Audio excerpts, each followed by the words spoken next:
Lux Occult is part of the Green Mushroom Podcast Network.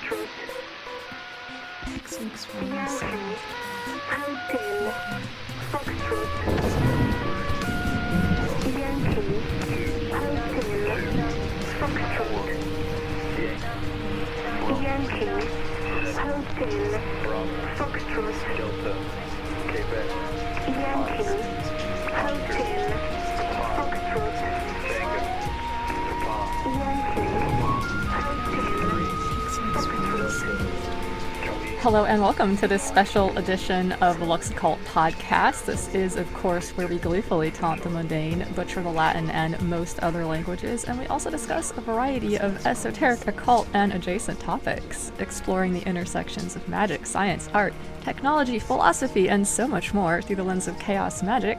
This is occultism for everyone. I'm your host, Lux Estrada, and if you're hearing the sound of my voice right now, that means that this show, and magic for that matter, are for you if you want them. There are a lot of different ways to be more free in the world, and using magic or making space for a spiritual practice in your life in an accountable way can be one of these ways to be more free. As always, I don't speak for anybody but myself. People can, will, and should disagree sometimes with the things that I or my guests say on this show. How would we ever learn anything, after all, if we were all in agreement on all things at all times anyway? And like those who attempt to be reasonable should be willing to do, I can and often do and will continue to revise my opinions and thoughts about things based on new evidence and occurrences. Alright, I'm very stoked to share a special little bonus with you all to celebrate this spookiest of days, as well as the 5th birthday of the Green Mushroom Project, a Scorpio sun who came into being on Halloween night at midnight Eastern Time, the year 2020. So I've written a little bit in my Void journal about this, and I'm going to go ahead and share that with you now. And I'm going to close it out with our Welcome to the Tavern meditation. This is something that we often do on Friday nights in preparation for magical work when we're doing that, or sometimes just to kind of set the scene and hold the digital space together. So whatever you're getting up to for this spooky time, I hope you're having fun and having a cool, safe time out there. And many happy and spooky returns to all of you. Cheers. All right, here is a Void journal entry called Void Cat. Hello, Void. Gratitude. Please accept the offerings we bear. You are our source and our destination, the beginning and the end of all things.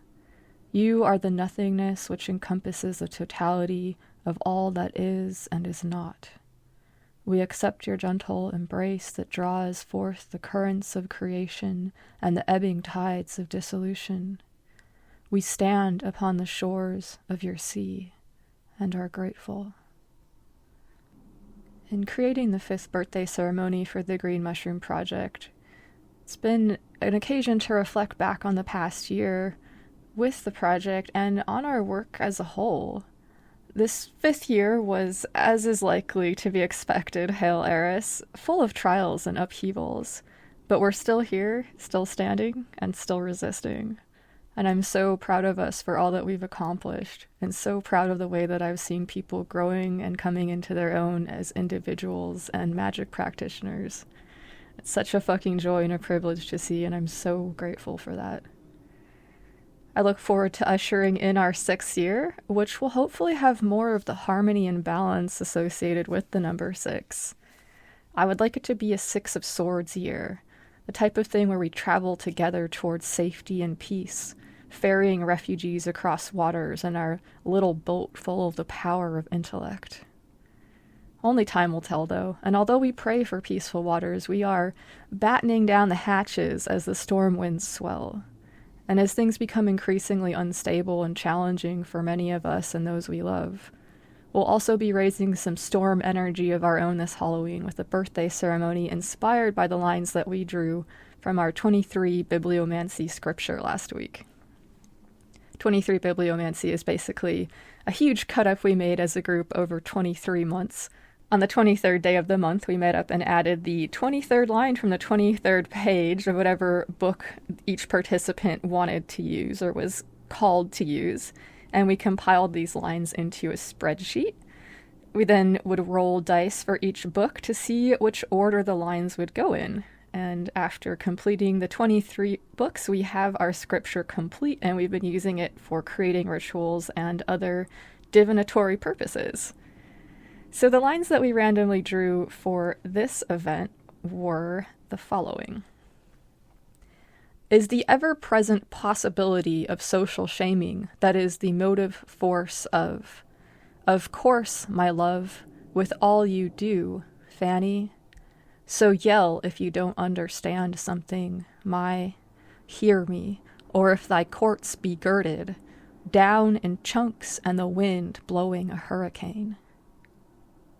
So when we kind of sat with this and parsed it out, we felt that the idea that shame is always there in the background as a means of control and being like this motive force.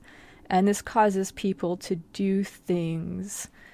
This was something that's kind of resolved by the last three lines of, so yell if you don't understand something, my hear me, or if thy courts be girded, down in chunks, and the wind blowing a hurricane. It's the idea of yelling about things that don't make sense or not being heard by a girded court, and this resulting in hurricane winds blowing down chunks of something. We decided the idea of taking up space with our voices by yelling would be a good way to confront the ever-present possibility of social shaming that is the motive force of, which is referenced in the text. Shame is often what prevents us from taking up space. The idea of yelling into a jar and inoculating the jar with the green mushroom's magical spores and then putting a lid on it came up. And we thought that this would be a cool way to create a charm or an altar piece, I guess, depending on how big of a jar you want to use, which can be used to connect with the mushroom's magical current.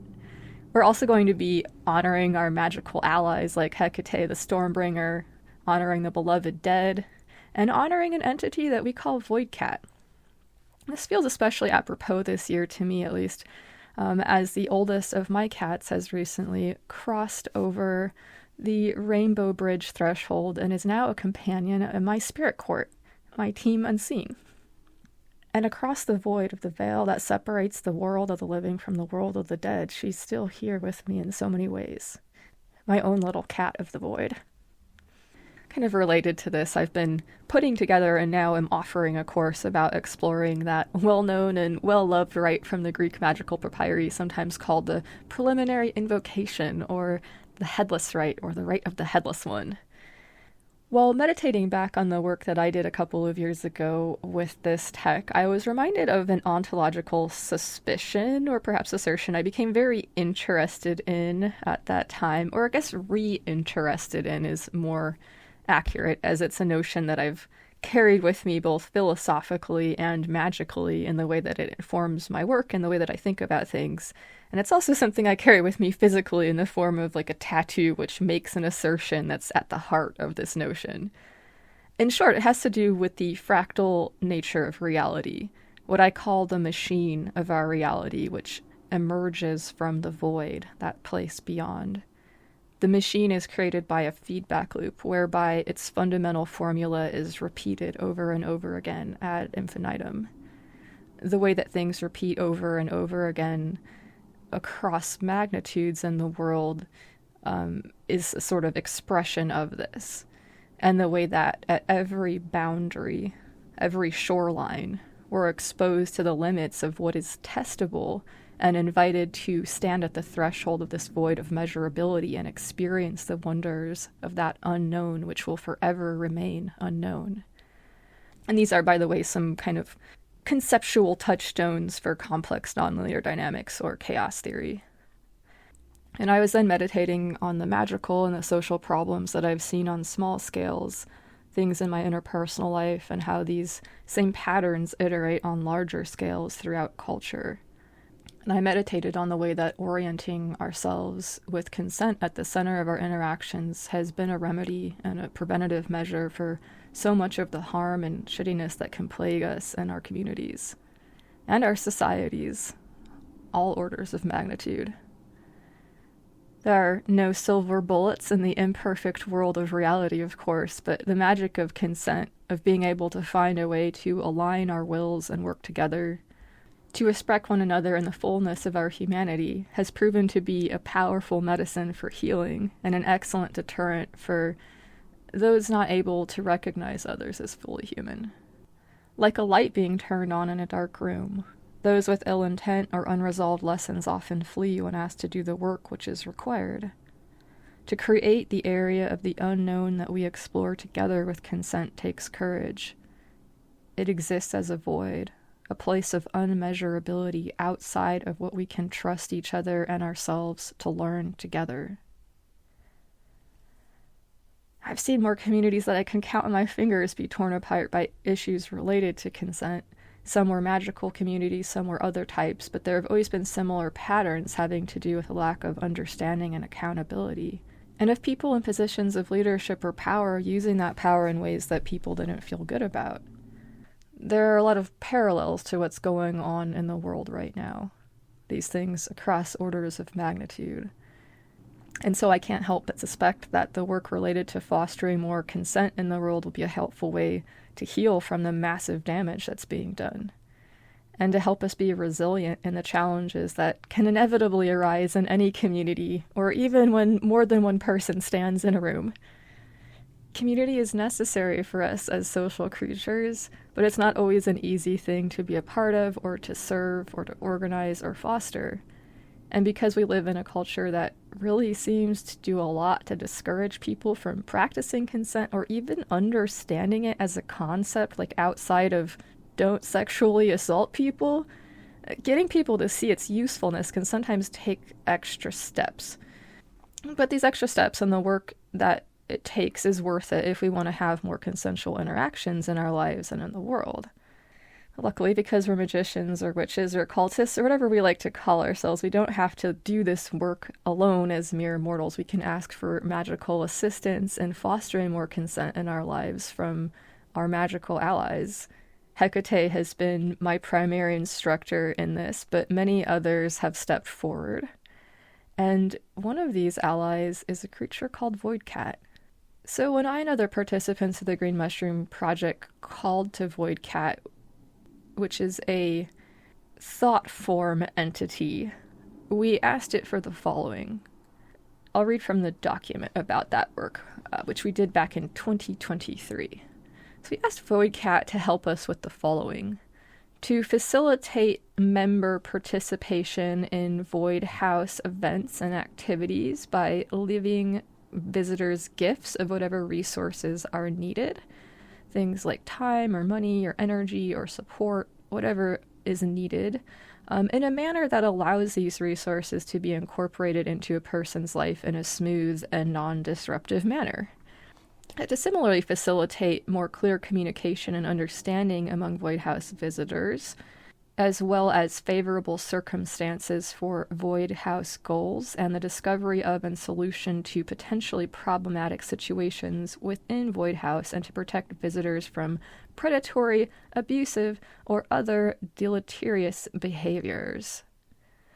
Similarly, to support and aid efforts surrounding A, preventing abuse of all types within and adjacent to Void House, B, the establishment and maintenance of best practices regarding respecting and protecting the boundaries of all Void House visitors. Void House, by the way, is a sort of place that exists in the unknown, which we explore together with consent. So all of us are visitors there. And what we offer in return to Void Cat is that we think our experiments will be of interest to Void Cat, who we believe is curious about us and our potential. We will pay attention to Void Cat sometimes, and we will also sometimes recognize and praise Void Cat's gifts. So the sigil is not exactly Void Cat's sigil. It seemed rude to force one because it's a creature of the void. But there is a sigil which you can use to kind of get its attention and summon it to you, which is made of 3 V's and 3 C's, arranged sort of like a little creature. The idea of using the cat as a symbol, as something related to work having to do with consent, was really attractive to us for a lot of different reasons. Ernest Hemingway has a quote that a cat has absolute emotional honesty. Human beings, for one reason or another, may hide their feelings, but a cat does not. And that sort of honesty is something that I think is really important in this work. And cats are kind of classically associated with protection and mystery and wisdom, guidance and dependence. I think people who have cats in their lives can definitely probably intuit why this might be a really good creature to lean on to kind of learn about consent, because cats do what they want, and when they don't want to do something, they usually let you know. And they're not always usually super interested in people pleasing like a dog might be. So cats are a good teacher in this type of work. So during our ceremony for the 5th birthday of the mushroom, we're going to be chanting a mantra which we'll construct together for Void Cat. It's going to be made up of 1-syllable words which evoke a sense of enthusiastic consent. So each person will get to choose one, and we will arrange them randomly and then chant them together until we break out into laughter. This has worked really well in the past, and chanting things together is like a fun way to create cohesion in either a digital or in-person space. Classic stuff there. And I think Void Cat has been doing a really excellent job helping us out this year and previous ones. I don't think I've done a very excellent job upholding my end of the bargain, though. I haven't paid as much attention or praised Void Cat as much as I think it deserved this year. So to help remedy this, I'm going to share a piece that I wrote for that purpose. This is an ode to Void Cat. Hail to you, Void Cat, Felis Facivus, denizen of the threshold, watcher of the gate. You bring gifts of delight and safety, of intrigue and satiety, the embrace of limitless potential. Sleek embodiment of neither, we have seen you patrolling the perimeters of our work, warding off that which will not further our goals and welcoming in new companions.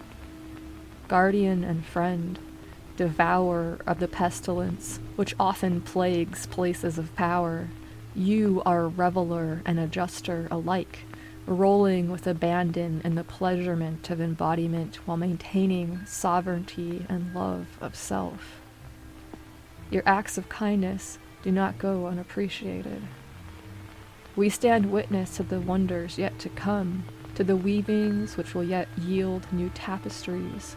We stand humbled by the work of those who have come before and seek to continue on in the spirit of their honored lineage.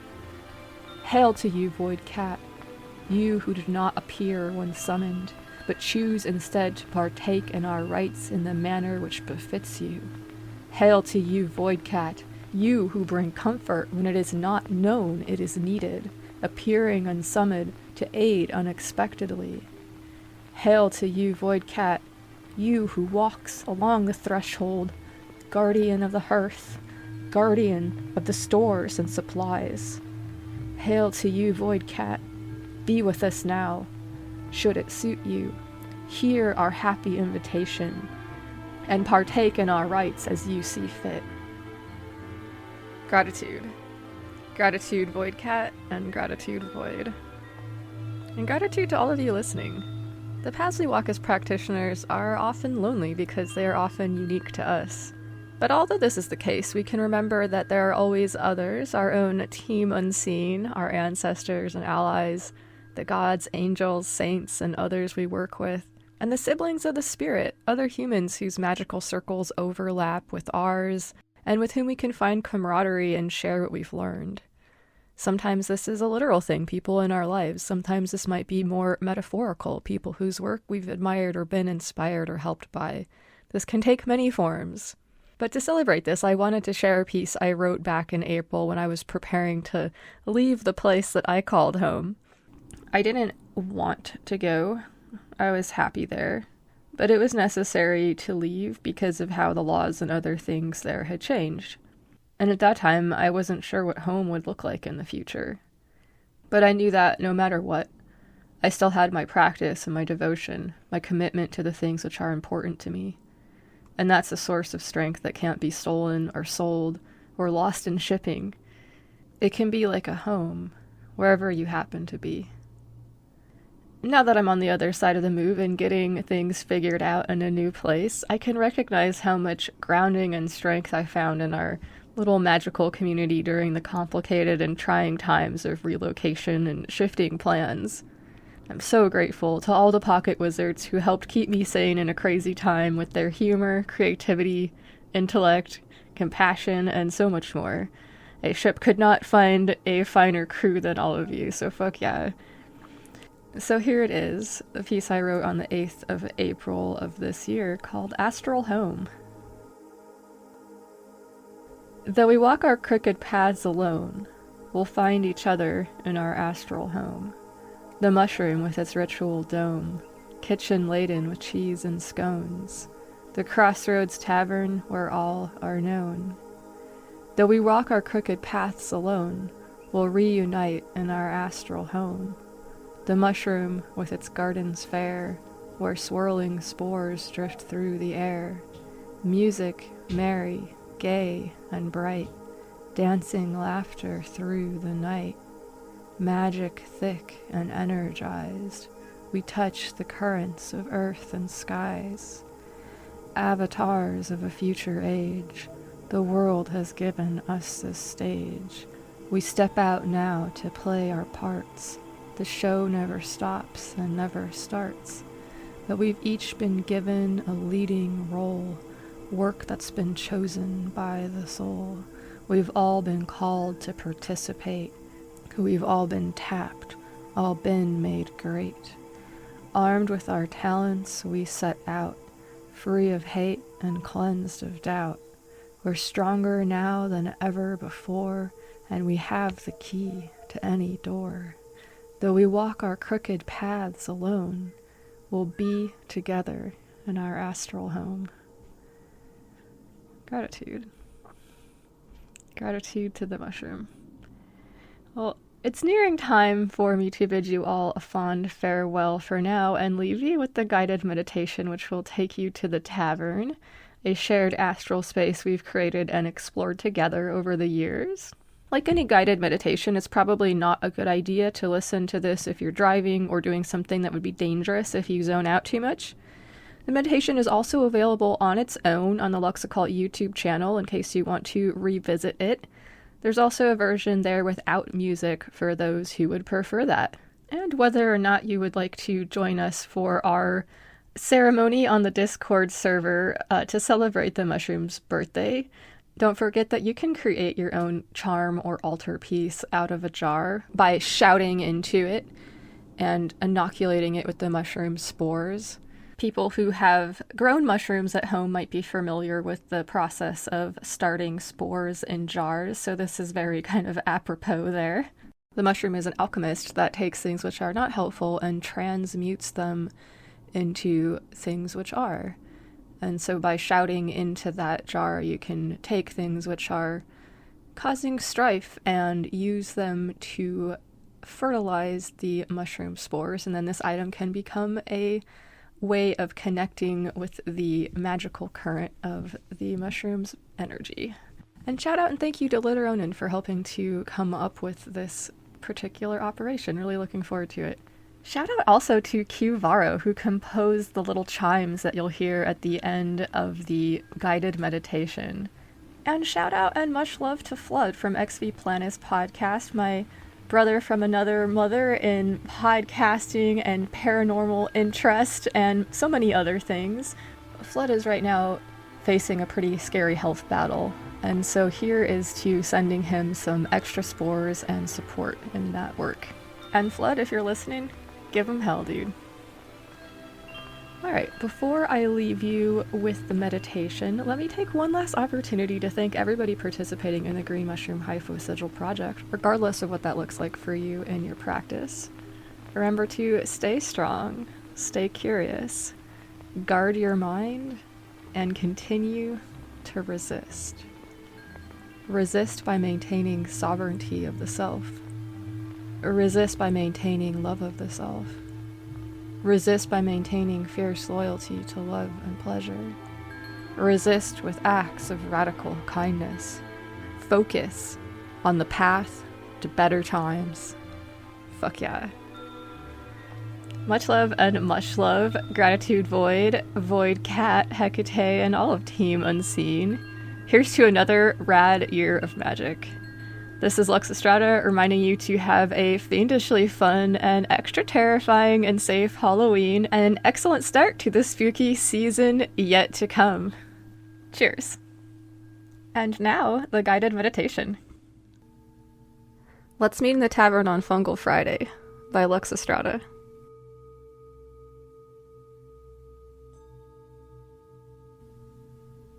Take a few moments to relax and begin to become aware of your breath. Shift your body into a more comfortable position. Make small adjustments to your posture, to your head, your neck, to your hands and to your feet as you begin to relax, breathing deeply. Feel where the air touches your skin, noticing the temperature and motion of it. Allow each breath to fill your lungs, and when you exhale, push the air out until you feel a thirst for the next breath, the next deep inhale. Continue to breathe, feeling the air fill your lungs, connecting with the branching pathways there, oxygen entering into your blood, dancing, giving nourishment and strength to each cell in your body and each tiny creature which comprises your collective. Feel it renewing you, instilling you with resilience. Feel the firmness beneath your feet, the solidity of the structures which support your body. Follow that feeling of firmness down towards the ground, into the ground, down into the earth. Notice the feeling of stillness there, of centered stability. As we go down deeper still, we find that the stillness is abuzz with subtle activities of life. Small things taking place in seeming silence and seeming stillness. Tiny happenings which give way to cumulative bloomings of many types. Take a few moments to explore whatever activities, whatever connections you feel around you. As we reach out with our minds, we can feel that there is a web of fungal hyphae there too. Notice how it stretches out in vast, searching ways, growing broadly, reaching openly, exploring the deep places in the ground. Feel the action and the stillness of it. Sense now, in as many ways as you are able, the moment we are in.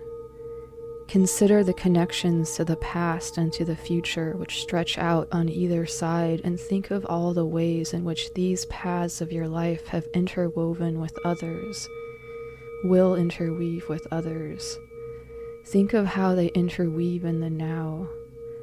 Like the mycelial hyphae, this network of time exists as a vastness of branching paths, of dancing signals, of shared resources and experiences. It is a structure of immense complexity, a pattern that is your pattern, the book of your life, written in a non-linear woven tapestry.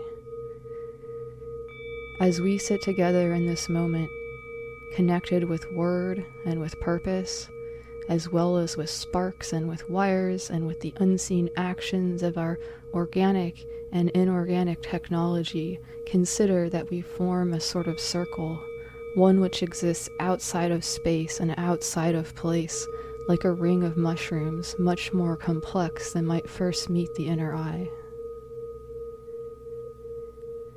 Out of this complexity, This hyphal web emerges a familiar shape, a figure rising up before us. It is the mushroom, looming large and growing more distinct. As we move towards it, we are able to sense it with greater ease. Can you feel its inviting pull? That place of gathering at these crossroads where we now meet? Notice that there are tiny lights, green spores floating all around us. They dance in fractal patterns in the eddies of our breath, collecting in our hair and in our eyelashes like snow before sinking in, infusing us with their magic. Ahead now, the door is opening to us, and we can see the glow from within the tavern at the mushroom's base. There are smells of savor and sweetness, of spices and loam and baking bread, the crispness of ciders and exotic herbs. There is laughter floating in the air, and music which weaves through the twisting currents of spores. As we move forward, we cross the threshold into the tavern, and all of a sudden we see that we are all here, together, in this place of our own, which we have built between worlds. Welcome.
Lux Occult is part of the Green Mushroom Podcast Network.